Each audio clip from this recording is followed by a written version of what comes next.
Hello বন্ধুরা, চলে এসেছি আবার একটি নতুন ব্লগ নিয়ে। আর আমার এই ব্লগে আপনাদের সবাইকে ওয়েলকাম। তো এখানে মর্নিং স্কুল হয়ে গেছে এখন, তো বাচ্চারা মিড ডে মিল খাচ্ছে। কি সুন্দরভাবে সবাই মজা করে মিড ডে মিল খাচ্ছে নিজের বন্ধুদের সাথে। তারপর ওদের খাওয়া দাওয়া দেখে দেখে আমারও খিদে পেয়ে গেছিলো, তো আমিও এখানে আম আর মুড়ি খেতে বসে গেলাম। আর মিষ্টি মিষ্টি আম দিয়ে মুড়ি খেতে ভালোই লাগে। তারপর এখন যাচ্ছি ছাদে, বৌদি গম ধুবে। তো ছাদের রুমে ড্রামে গম রাখা থাকে, তো বার করে ওখানেই ধুয়ে শুকোতে দিয়ে দেয়। তো এখানে ধোয়া হচ্ছে।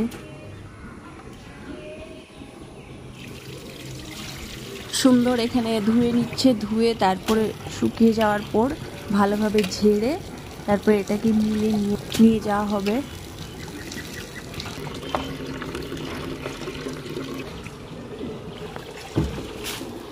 আর আমি ছোটবেলা থেকেই দেখেছি যে আম্মু এইভাবে করে অল্প করে করে ধুয়ে ভালোভাবে শুকিয়ে আটা বানিয়ে রেখে দেই।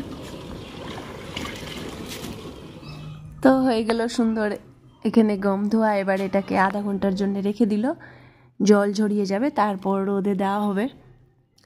আর এটা দেখে মনে হচ্ছে মুড়ির যে লাড়ু বানায় গুড় মাখিয়ে যে রাখা থাকে, তো ওইরকমই মনে হচ্ছে। তারপর এটা আমি আর আম্মু মিলে এটাকে ঢেলে দিলাম রোদে। একদিনেই শুকিয়ে যাবে, এত রোদ আছে। তাও আমিও করি, দাও। তো এবার সুন্দর করে ঢেলে দিলাম ছাদে। আর ছাদে পা রাখা যাচ্ছিল না, এত গরম।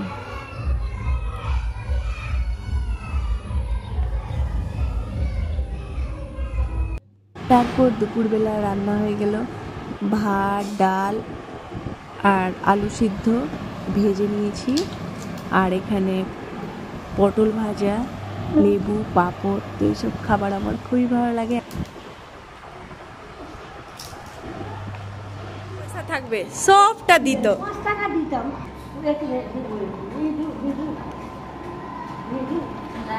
জেনি। হ্যাঁ, এটা হলো আমার কাকি, আমাদের বংশের মধ্যে সবার থেকে বড় কাকি। তো আর মা হচ্ছে সবার থেকে ছোট। আম্মু যখন প্রথম রান্না করতে পারতো না, তখন অনেকটা রান্না শিখিয়েছে কাকি। তারপরে এই কাকির কোলে আমি কতবার ঘুমিয়ে ঘুমিয়ে ডক্টরের কাছে গিয়েছি। ছোটবেলায় একটু শরীরটা খারাপ হলেই ডক্টরের কাছে নিয়ে বেরিয়ে যেত।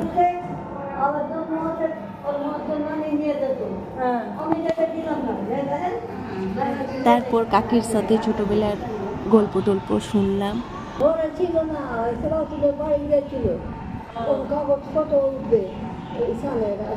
তারপর চলে গেল কাকি বাড়ি। আর কাকির বাড়ি 5 মিনিট লাগবে যেতে।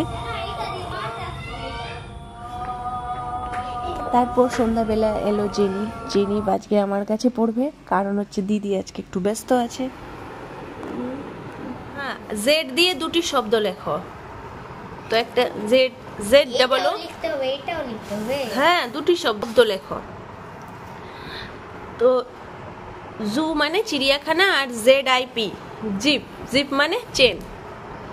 লিখতে হবে। আচ্ছা লেখো লেখো লেখো, পড়ে পড়ে লেখো, তখন মনে থাকবে। পড়া শেষ করে চলে এলাম ছাদে। এটা ছোটবেলায় যখন কারেন্ট চলে যেত তখন আমরা পড়তে বসতাম এটা জ্বালিয়ে। এটা ধরার, এটা ধরার, হ্যাঁ এটা ধরার আছে। এটা ধরে এভাবে, এটা এমনি। এই যে এখানে যে দেখো, এটা হলো যে এইখানে তুমি এভাবে করে ধরার, যখনই দেওয়া হবে তুলতে হবে, তখন এই নিচের যে গ্লাসটা থাকে ওই গ্লাসটা তখন বেরিয়ে আসবে। বুঝতে পেরেছো? এরকম করবো। আর এই যে দেখছো এখানে, এটা দিয়ে কেরোসিন তেল দেওয়া হতো, এটা তেলে জ্বলতো। বুঝতে পেরেছো? হ্যাঁ হ্যাঁ, এইটা খুলে কেরোসিন তেল, হ্যাঁ কেরোসিন তেল দিয়ে ইয়ে করে, এই হচ্ছে এটাকে বলা হয় লণ্ঠন। বুঝতে পেরেছো? কি সুন্দর না? লণ্ঠন দেখে জেনিফার কত প্রশ্ন। তারপর চলে এলাম নিচে, আর খুব গরমের জন্য আম্মু এখানে সব লাইটকে অফ করে দিয়েছে। তো বন্ধুরা, আজ এই পর্যন্ত ছোট্ট একটি ভিডিও। ভালো লাগলে লাইক করবেন প্লিজ, চ্যানেলটিকে সাবস্ক্রাইব করবেন।